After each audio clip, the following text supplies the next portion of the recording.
Friends, पिछले lecture में हमने देखा कि अगर हम लोग किसी बॉडी को हीट करते हैं या उसके टेम्परेचर को चेंज करते हैं तो उस बॉडी के लेंथ में, उसके एरिया में, उसके वॉल्यूम में चेंज होता है। तो जो जो फिजिकल प्रॉपर्टीज़ लेंथ या एरिया पे डिपेंड करेंगी उन सब प्रॉपर्टीज़ की वैल्यू भी चेंज होगी। फॉर एग्जांपल हम लोग जानते हैं कि जो टाइम पीरियड होता है वो लेंथ पे डिपेंड करता है। तो अगर आप किसी सिंपल पेंडुलम के लेंथ को चेंज करेंगे बाय हीटिंग और बाय कूलिंग तो ऑब्वियसली उसका टाइम पीरियड भी चेंज होगा। हम लोग ये भी जानते हैं कि जो मोमेंट ऑफ इनर्शिया है वो भी लेंथ या रेडियस ऑफ द बॉडी पे डिपेंड करता है। तो अगर हीटिंग के कारण या टेम्परेचर चेंज के कारण अगर किसी बॉडी का लेंथ चेंज हो रहा है या किसी स्फीयर का रेडियस चेंज हो रहा है तो ऑब्वियसली उसका मोमेंट ऑफ इनर्शिया भी चेंज होगा।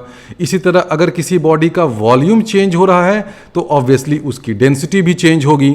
तो हम लोग जानते हैं कि जो टाइम पीरियड होता है वो क्या हो जाता है, 2π√L/g होता है किसी भी सिंपल पेंडुलम के लिए। और मान लीजिए कि उस सिंपल पेंडुलम का ओरिजिनल लेंथ है L0 तो टाइम पीरियड क्या हो जाएगा, T0। और अगर आप उस पेंडुलम को हीट करते हैं या टेम्परेचर चेंज करते हैं, मान लेते हैं कि थीटा डिग्री से टेम्परेचर चेंज करते हैं तो टाइम पीरियड क्या हो जाएगा, टाइम पीरियड चेंज करेगा। क्यों चेंज करेगा, क्योंकि ये जो L0 है वो चेंज करके Lθ हो जाएगा। तो जो नया टाइम पीरियड है वो क्या हो जाएगा, Tθ, उसका हम लोग नाम दे दें तो वो हो जाएगा 2π टाइम्स √Lθ/g। अब ये जो Lθ है वो क्या होगा, हम लोग जानते हैं कि अगर हमने उस बॉडी का टेम्परेचर थीटा डिग्री से चेंज किया है तो Lθ क्या हो जाएगा, this will be equal to L0 into 1 plus alpha into theta. अभी मैं टेम्परेचर चेंज के लिए थीटा सिंबल यूज कर रहा हूँ, पिछले लेक्चर में मैंने डेल्टा टी यूज किया था, कहीं कहीं मैं टी भी यूज करता हूँ। तो सभी सिंबल का मतलब समझ लीजिए, this is change in temperature. तो Lθ क्या हो जाएगा, L0 into 1 plus alpha theta. तो Lθ के बदले यहाँ पर इसको सब्स्टिट्यूट कर दीजिए तो ये हो जाएगा L0 into 1 plus alpha theta. ये रूट जो है वो पूरे पे रहेगा। अब इसमें से आप क्या कर सकते हैं, ये जो 2π√L0/g है इस पूरे को अगर आप बाहर निकाल लीजिए तो ये किसके बराबर है, T0 के बराबर है। तो हम लोग ये लिख सकते हैं कि Tθ this is equal to T0 into 1 plus alpha theta तो रहेगा ही, टू द पावर हाफ हो जाएगा। तो ये रिलेशन आपको मिल गया between time periods at two different temperature. और यहाँ से आप देख रहे हैं कि जैसे जैसे हम लोग थीटा इंक्रीज करेंगे यानी कि बॉडी को अगर हीट करेंगे तो ऑब्वियसली उसका लेंथ बढ़ेगा, लेंथ बढ़ेगा तो ऑब्वियसली उसका टाइम पीरियड भी बढ़ जाएगा। अब जनरली क्वेश्चन पूछा जाता है कि कितना बढ़ेगा, what is the fractional change in time period या what is the percentage change in time period। तो वो कैसे फाइंड करिएगा, वो भी बहुत सिंपल है। आप इस रिलेशन को थोड़ा सा मैथमेटिकली मैनिपुलेट करिए तो हम लोग इसको देखिए सिंप्लीफाई कर सकते हैं। 1 plus alpha theta two the power half है। तो यहाँ पर हम लोग बाइनोमियल थ्योरम में जो एक अप्रोक्सीमेशन होता है ना, ये होता है 1 plus x to the power n। इसको हम लोग अप्रोक्सीमेटली लिख सकते हैं 1 प्लस nx। और ये अप्रोक्सीमेशन कब होता है, अगर x is a very very small number as compare to 1। तो इस अप्रोक्सीमेशन को ध्यान में रखिएगा। ये वाला जो अप्रोक्सीमेशन है इस चैप्टर में बहुत धैर्य से लगता है, पहले भी हमने लगाया था जब हमने कोएफिशिएंट ऑफ एरिया एक्सपेंशन का फॉर्मूला डिराइव किया था। तो इस चीज़ को ध्यान में रखिएगा, 1 plus x to the power n this is approximately equal to, ये जो सिंबल होता है ना ये अप्रोक्सीमेटली इक्वल टू का सिंबल है, this is approximately equal to 1 plus nx। कब होता है ट्रू, अगर x एक बहुत ही छोटा नंबर है। ध्यान रखो नंबर होना चाहिए, यहाँ पर मीटर सेंटीमीटर कहने से नहीं चलेगा। आप यहाँ पे देखो अल्फा थीटा क्या है, एक नंबर है, डायमेंशनलेस क्वांटिटी है, क्योंकि अल्फा का यूनिट क्या है, पर डिग्री सेंटीग्रेड। ये थीटा भी डिग्री सेंटीग्रेड है, तो मल्टीप्लाई करिएगा तो अल्फा थीटा एक नंबर आएगा। तो हम लोग ये तो जानते ही हैं कि अल्फा थीटा जो है वो एक बहुत ही छोटा नंबर है, क्योंकि ये अजम्पशन तो हम लोग शुरुआत से इस चैप्टर में कर रहे हैं कि जो लेंथ में चेंज या टेम्परेचर चेंज है वो इतना छोटा है कि अल्फा इंटू थीटा या alpha into delta T this is very very small as compare to 1। तो ये अजम्पशन वैलिड है। इस एक्सप्रेशन को सिंप्लीफाई करने के लिए हम लोग ये रिलेशन यूज करेंगे 1 plus x to the power n is approximately equal to 1 plus n x. और ध्यान रखिए ये जो n है ना, ये n कोई भी रैशनल नंबर हो सकता है। इनफैक्ट ये n इरेशनल हो तो भी सही हो जाता है, लेकिन उतना डीप में घुसने की फिजिक्स में जरूरत नहीं है। तो n कोई भी रैशनल नंबर हो, पॉजिटिव हो, नेगेटिव हो, तब भी ये रिलेशन ट्रू होता है, provided x is a very very small number. अब यहाँ पर n के बदले हाफ है, तो इसको हम लोग अप्रोक्सीमेटली लिख सकते हैं, this is approximately equal to T naught into 1 plus half alpha theta. अब इस अप्रोक्सीमेटली को इज इक्वल टू ही कर देते हैं ना, क्योंकि ये बहुत ही अच्छा और बहुत ही क्लोज अप्रोक्सीमेशन है।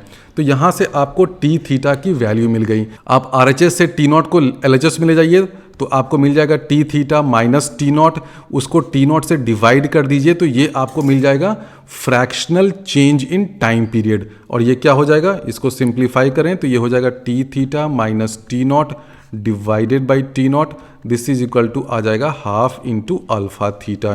तो ये ध्यान में रखिए, ये सब याद करने की जरूरत नहीं है, बहुत ही सिंपल ये रिलेशन होता है।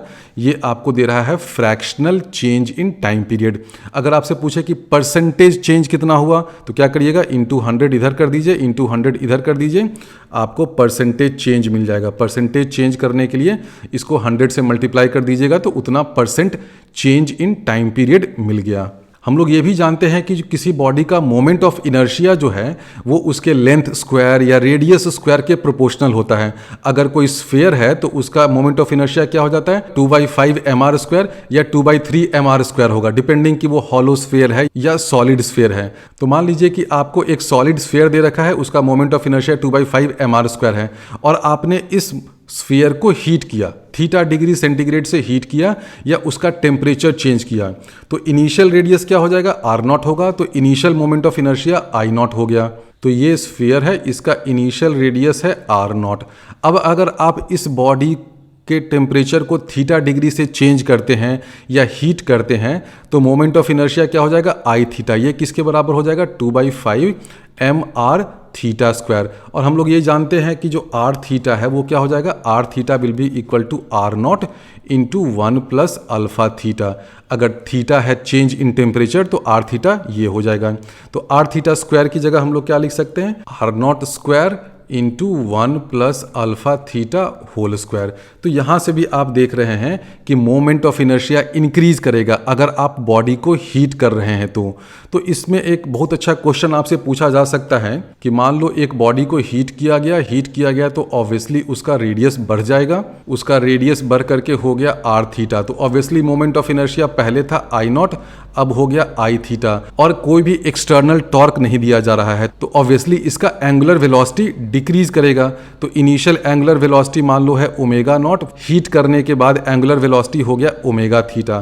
तो आपसे पूछ सकता है कि बताओ इस स्फीयर को कितने डिग्री टेम्परेचर से हीट किया जाए, थीटा की क्या वैल्यू हो, so that omega of this body या frequency of rotation decreases by 1%। कितना हीट करना है वही आपसे पूछा है कि थीटा की क्या वैल्यू होगी सच दैट वो स्फीयर जो इनिशियली रोटेट कर रहा था उसके रोटेशन की फ्रीक्वेंसी 1% से घट जाए, रोटेशन की फ्रीक्वेंसी घट जाए या एंगुलर वेलोसिटी 1% से घट जाए। तो कैसे करिएगा इस क्वेश्चन को सॉल्व, बहुत सिंपल है। आप सबसे पहले इसमें कंजर्वेशन ऑफ एंगुलर मोमेंटम लगाइए, क्योंकि हम लोग जान रहे हैं कि इसमें कोई एक्सटर्नल टॉर्क नहीं लग रहा है। नेट एक्सटर्नल टॉर्क 0 है, इसका मतलब initial angular momentum is equal to final angular momentum I0 into omega naught, this is equal to I theta into omega theta. और I थीटा और I0 में रिलेशन हमें पता है, इसको जब आप सिंप्लीफाई करिएगा तो आपको मिल जाएगा कि I theta by I0 this is equal to 1 plus alpha theta whole square. तो यहाँ से हम लोग लिख सकते हैं I theta by I0 this is equal to omega naught by omega theta. अब omega naught by omega theta क्या हो जाएगा, 1% से एंगुलर वेलोसिटी या फ्रीक्वेंसी डिक्रीज करिए। ध्यान रखिएगा ये जो ओमेगा क्या है, ओमेगा होता है 2 पाई टाइम्स एफ। तो ओमेगा 1% से डिक्रीज करे या फ्रीक्वेंसी 1% से डिक्रीज करे, बात तो एक ही है।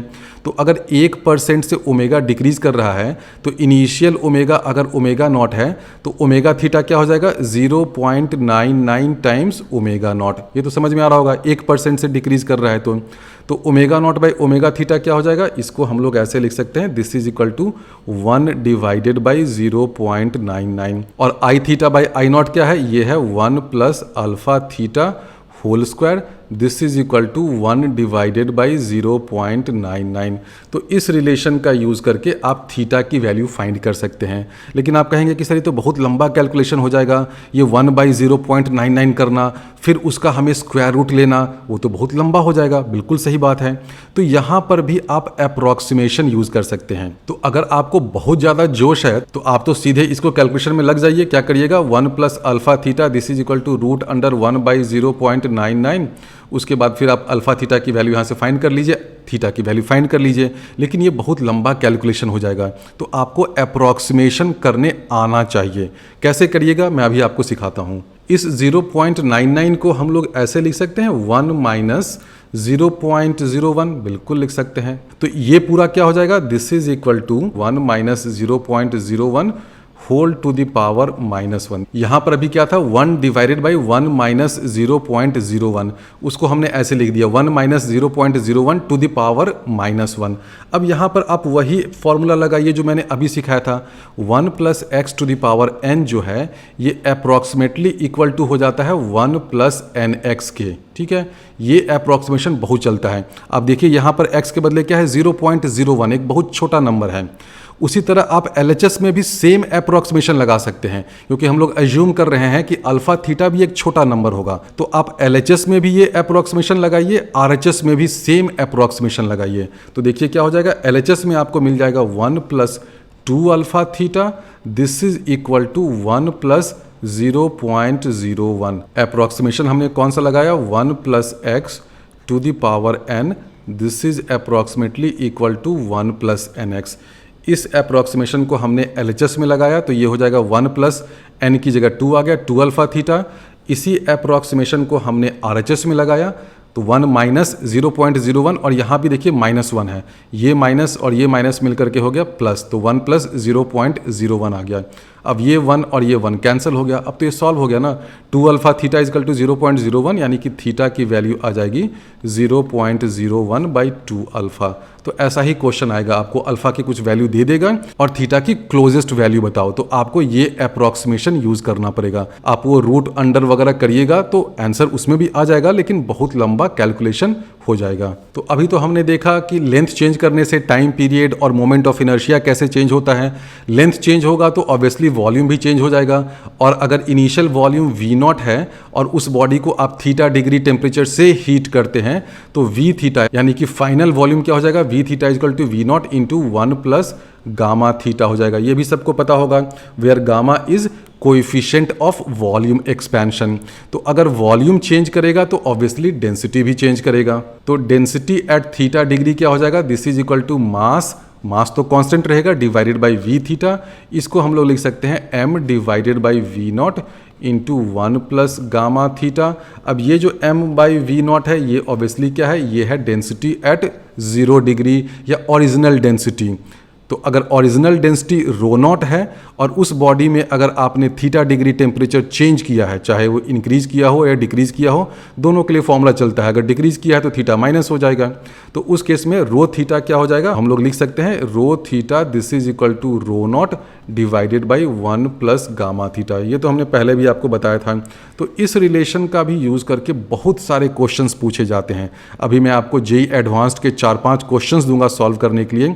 सब में प्राइमरली यही वाला रिलेशन यूज़ करना पड़ता है कि अगर ओरिजिनल डेंसिटी रो नॉट है और बॉडी के टेम्परेचर को आपने थीटा डिग्री से चेंज किया है तो रो थीटा फाइनल डेंसिटी क्या हो जाएगा, rho naught divided by 1 plus gamma theta. तो इसी कॉन्सेप्ट का यूज करके आप 5 प्रॉब्लम सॉल्व करिए। सारे के सारे प्रीवियस ईयर क्वेश्चंस हैं। ये 3 प्रॉब्लम है, ये 2 प्रॉब्लम है, सभी जेईई एडवांस लेवल के क्वेश्चंस हैं, अच्छे क्वेश्चंस हैं। इनको आप खुद से सॉल्व करिए। खुद से अटेम्प्ट करने के बाद आप अगले लेक्चर में इसका सॉल्यूशन वीडियो देखिए।